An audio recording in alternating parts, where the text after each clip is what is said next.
ओम शांति।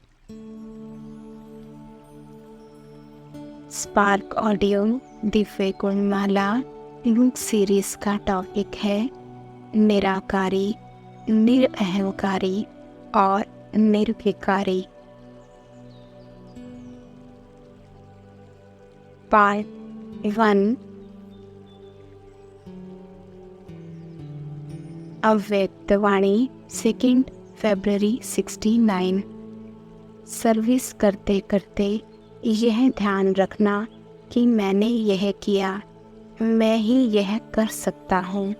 यह मैंपन आना, इसको ही कहा जाता है ज्ञान का अभिमान, बुद्धि का अभिमान, सर्विस का अभिमान।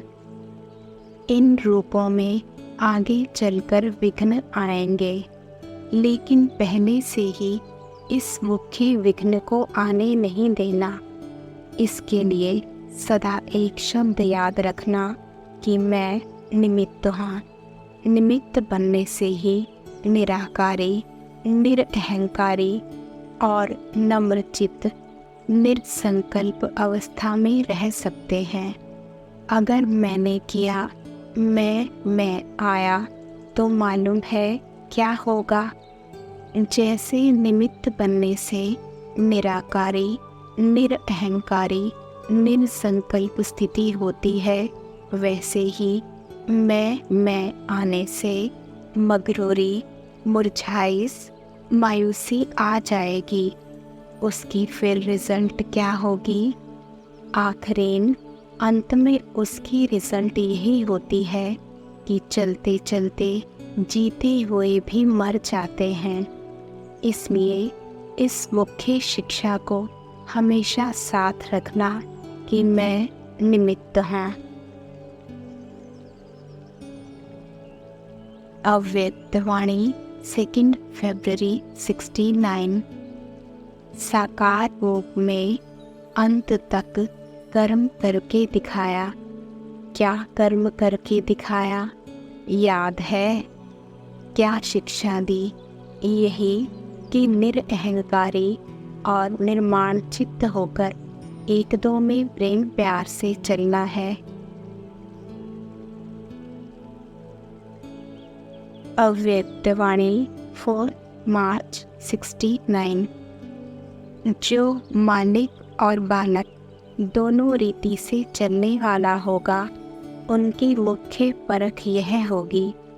एक तो निर्माणता होगी, उसके साथ निरअहंकारी निर्माण और साथ साथ प्रेम स्वरूप। यह चारों ही बातें उनके हर चलन से देखने में आएंगी। अगर चारों में से कोई भी कम है तो कुछ स्टेज की कमी है। अव्यक्तवाणी 17 अप्रैल 69। जो ब्रह्मा का संस्कार, वह ब्राह्मणों का। साकार ब्रह्मा का मुख्य संस्कार कौन सा था? ब्रह्मा में तो वह संस्कार संपूर्ण रूप से देख लिया, लेकिन ब्राह्मणों में यथा योग्य यथा शक्ति है। उनका मुख्य संस्कार था सर्वस्व त्यागी। निरअहंकारी का मतलब ही है सर्वस्व त्यागी।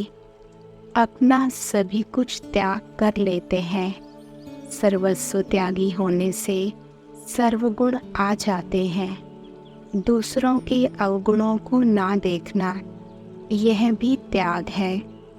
त्याग का अभ्यास होगा तो यह भी त्याग कर सकेंगे। सर्वस्व त्यागी अर्थात देह के भान का भी त्याग। तो ब्राह्मणों का मुख्य संस्कार है सर्वस्व त्यागी।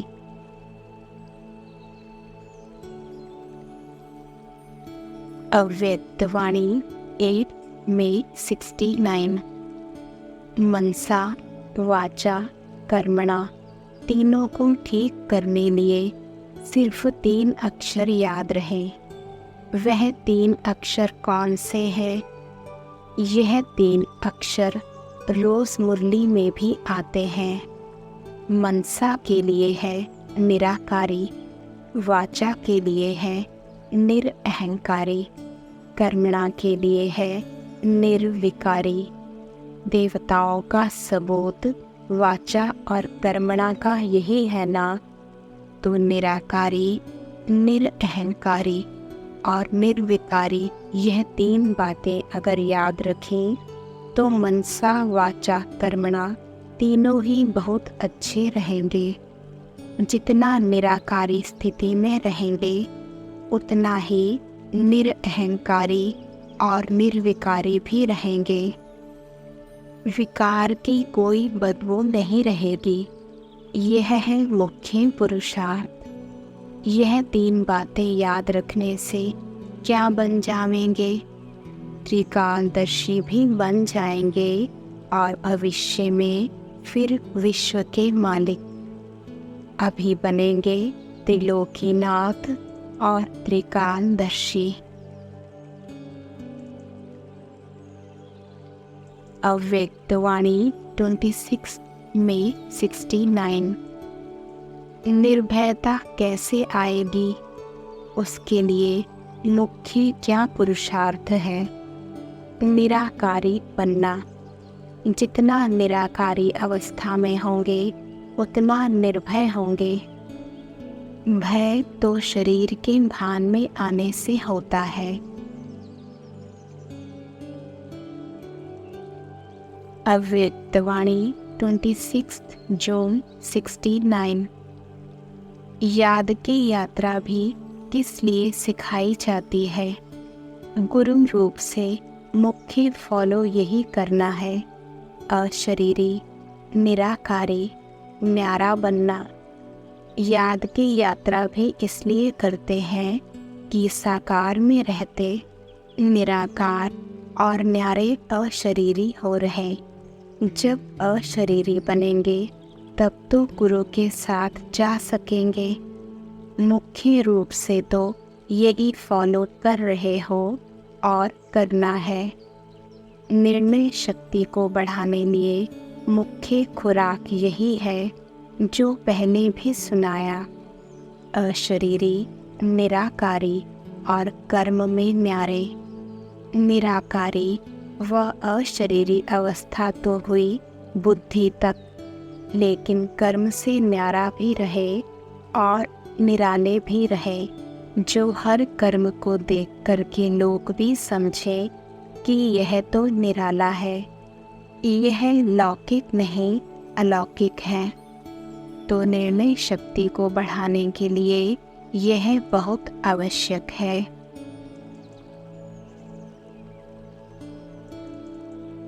अव्यक्तवाणी 23 जुलाई 69। वास्तव में बिंदु रूप में स्थित होना कोई मुश्किल बात नहीं है। जितना जितना न्यारा बनेंगे तो बिंदु रूप तो है ही न्यारा। निराकार भी है तो न्यारा भी है। आप भी निराकारी और न्यारी स्थिति में होंगे तो बिंदु रूप का अनुभव करेंगे। चलते फिरते अव्यक्त स्थिति का अनुभव कर सकते हो। प्रैक्टिस ऐसी सहज हो जाएगी कि जो जब भी चाहो तभी अव्यक्ति स्थिति में ठहर जाओगे। 1 सेकंड के अनुभव से कितनी शक्ति अपने में भर सकते हो वह भी अनुभव करेंगे और ब्रेक देने मोड़ने की शक्ति भी अनुभव में आ जाएगी।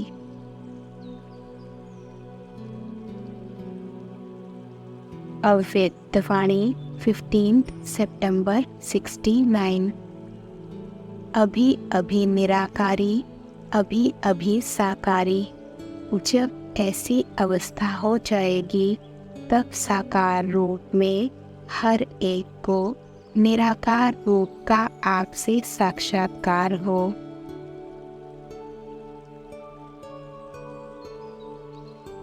अव्यक्तवाणी 20 अक्टूबर 69।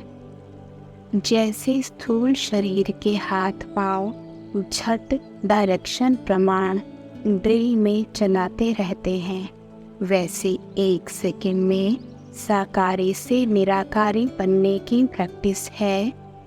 साकारी से निराकारी बनने में कितना समय लगता है, जबकि अपना ही असली स्वरूप है, फिर भी सेकंड में क्यों नहीं स्थित हो सकते।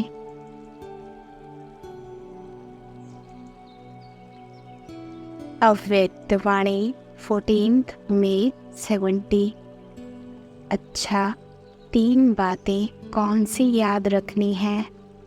एक तो अपने को उपकारी समझकर चलना है, दूसरा निरअहंकारी, तीसरा अधिकारी। अधिकार भी सामने रखना है और निरअहंकार का गुण भी सामने रखना है और उपकार करने का कर्तव्य भी सामने रखना है। यह 3 बातें सदैव याद रखना है। कितना भी कोई अपकारी हो, लेकिन अपनी दृष्टि और वृत्ति उपकारी हो। अधिकारी भी समझकर चलना है, लेकिन निरअहंकारी भी। जितना अधिकारी उतना निरअहंकारी। तब यह ताज और तख्त सदैव कायम रहेगा।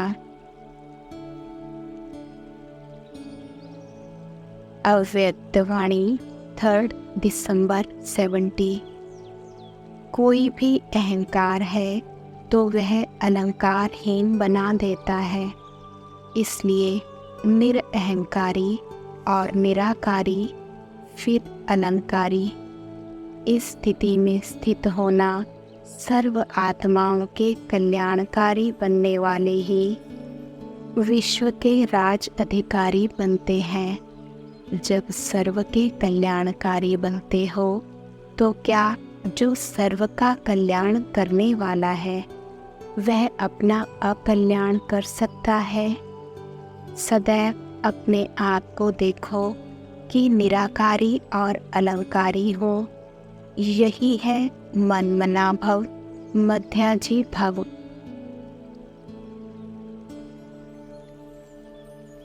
अव्यक्त वाणी 31 दिसंबर 70।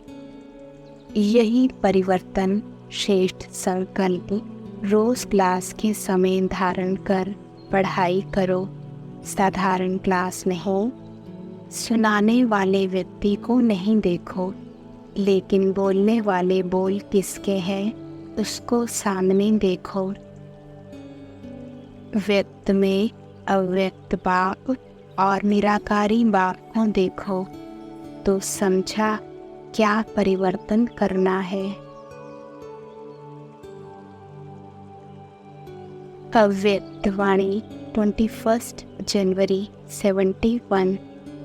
साकार स्नेही हो या निराकार स्नेही हो, निराकार स्नेही जो होते हैं इनकी यह विशेषता ज़्यादा होती है कि वह निराकारी स्थिति में ज़्यादा स्थित होंगे। साकार स्नेही चरित्रवान होंगे। उनका एक एक चरित्र सर्विसेबल होगा।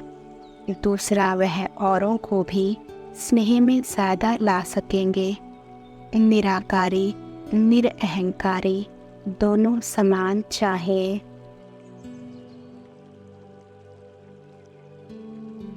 अव्यक्त वाणी 1 मार्च 71। जो सिंपल होता है वही ब्यूटीफुल होता है।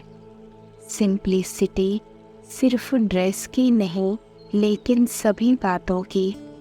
निरअहंकारी बनना अर्थात सिंपल बनना, निर्क्रोधी अर्थात सिंपल, निर्लोभी अर्थात सिंपल। यह सिंप्लिसिटी प्योरिटी का साधन है।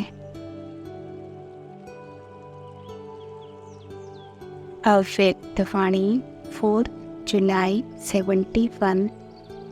चाहे निराकार रूप से संग करो, चाहे साकार रूप में करो, लेकिन सत्य का संग हो। साकार का संबंध भी सारे कल्प में अविनाशी रहेगा ना। तो साकारी स्मृति हो वह निराकारी स्मृति हो, लेकिन स्मृति जरूर होनी चाहिए। बाप दादा के संग के सिवाय और कोई भी संग बुद्धि में ना हो।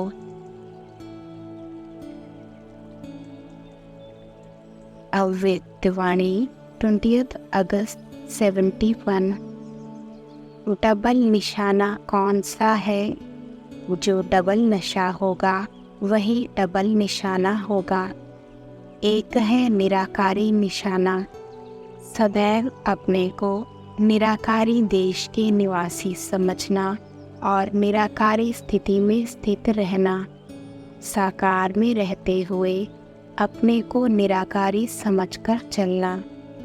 एक सोल कॉन्शियस व आत्म अभिमानी बनने का निशाना और दूसरा निर्विकारी स्टेज, जिसमें मनसा की भी निर्विकारीपन की स्टेज बनानी पड़ती है।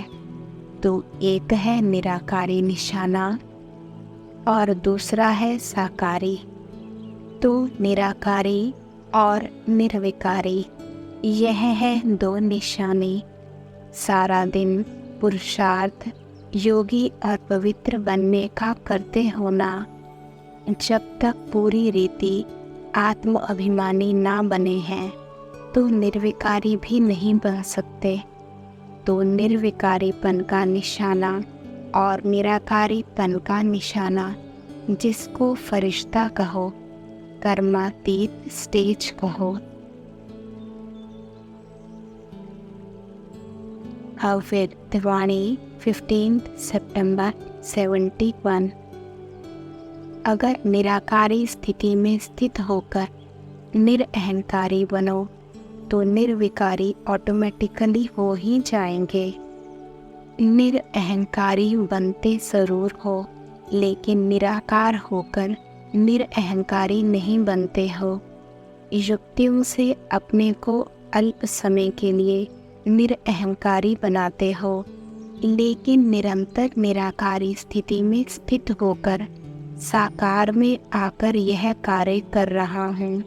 यह स्मृति व अभ्यास नेचुरल व नेचर ना बनने के कारण निरंतर निरअहंकारी स्थिति में स्थित नहीं हो पाते हैं। जैसे कोई कहाँ से आता है, कोई कहाँ से आता है, उसको सदा यह स्मृति रहती है कि मैं यहाँ से आया हूँ। ऐसे यह स्मृति सदैव रहे कि मैं निराकार से साकार में आकर यह कार्य कर रहे हूँ।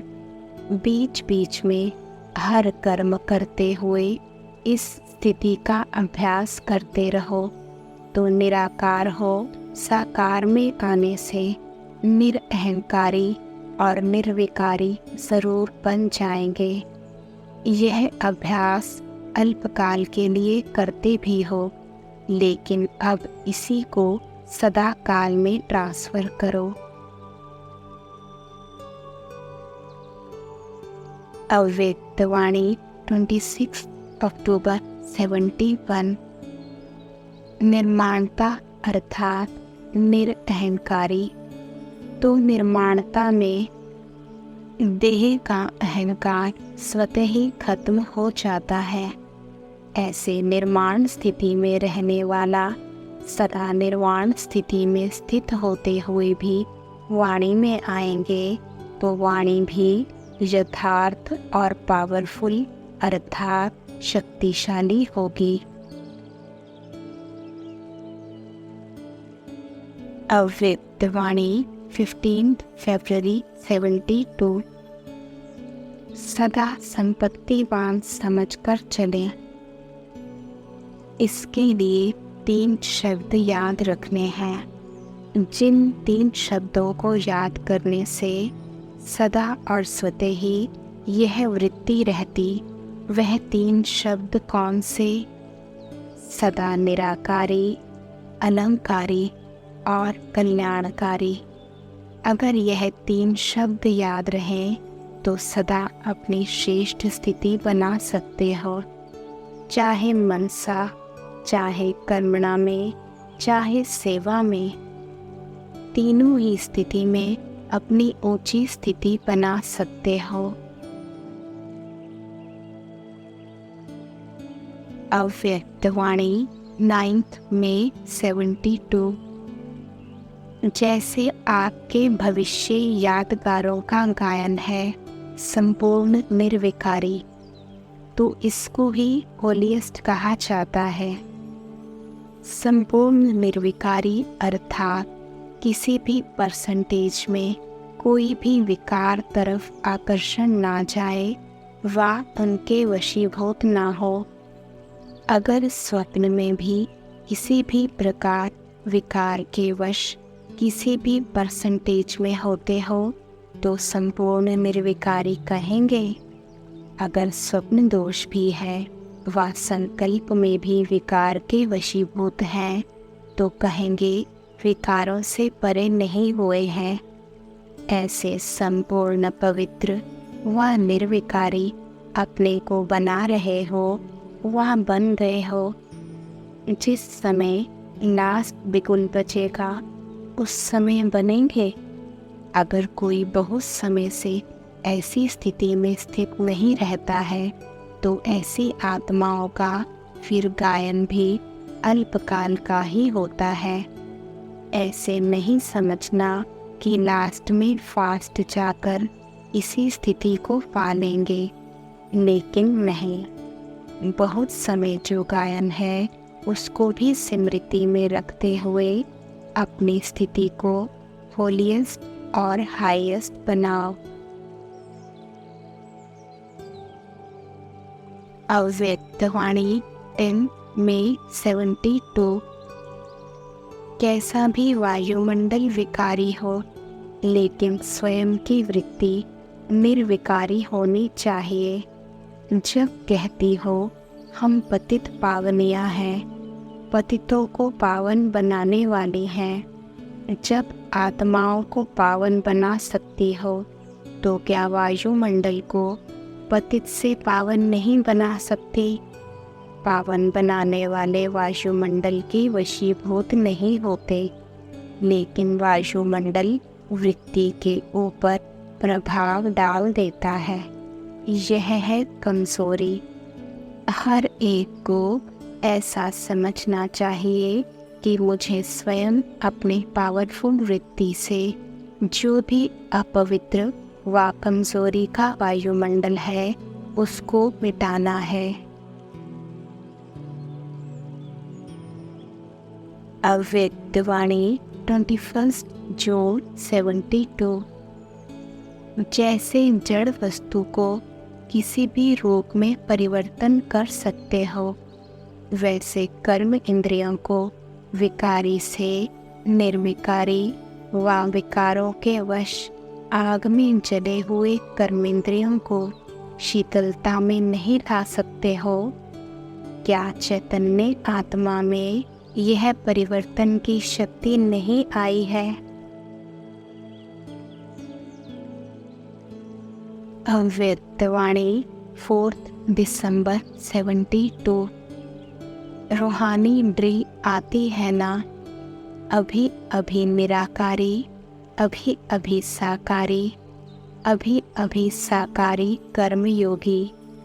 देरी नहीं लगनी चाहिए। जैसे साकार रूप अपना है वैसे ही निराकारी आकारी रूप भी अपना ही है ना। अपनी चीज़ को अपनाना, उसमें देरी क्या?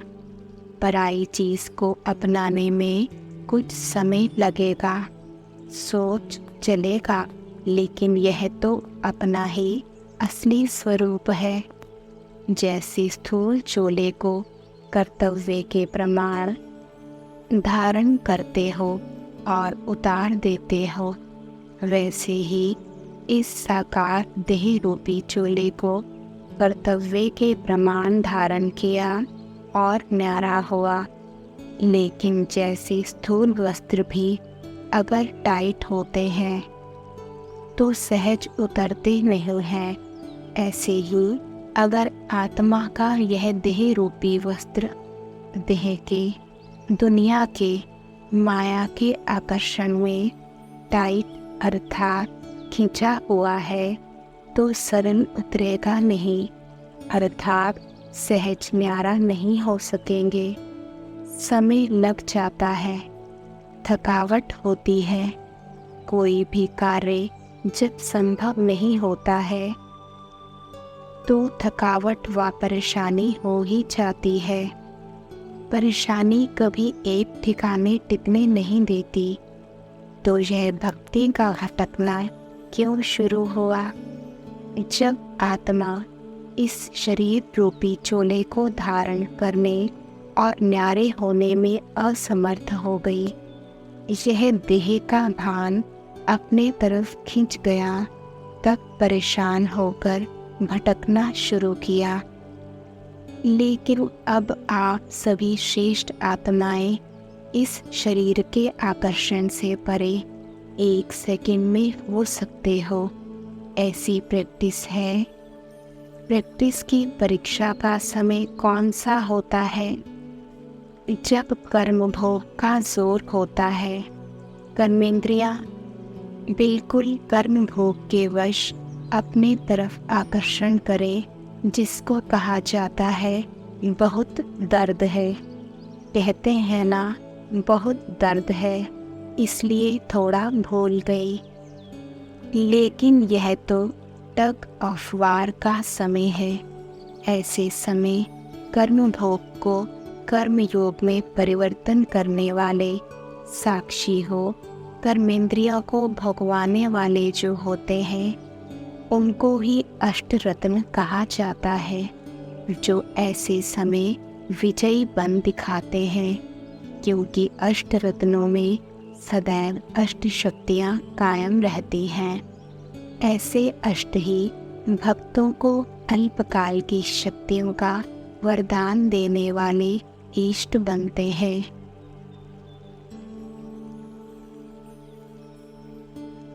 ओम शांति।